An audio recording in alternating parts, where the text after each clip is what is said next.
Alors en fait, le PDU, il donne des orientations avec lesquelles le PLUI doit être compatible. Alors ça concerne notamment la thématique du stationnement.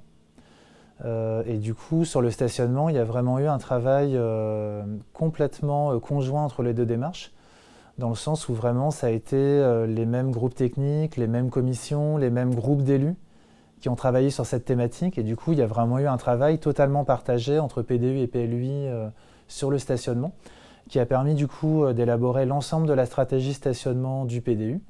Donc ça traite à la fois du stationnement public sur voirie ou dans les parkings, et puis également de tout ce qui est parc relais.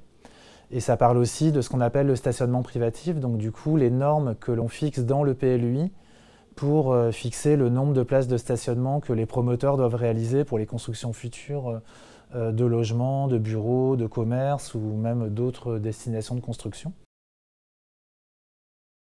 On a notamment regardé les données de l'INSEE en fait, qui permettent de connaître le nombre de voitures par ménage en différenciant ça selon le territoire de résidence et puis selon le type de logement.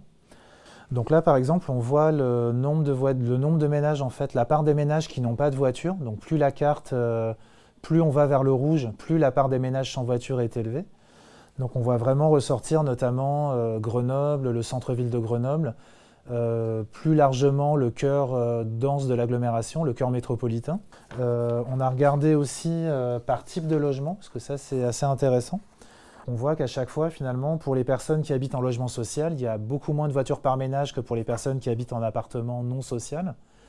Et là encore, les gens qui habitent en appartement ont une motorisation beaucoup plus faible que ceux qui habitent en maison, quel que soit le territoire.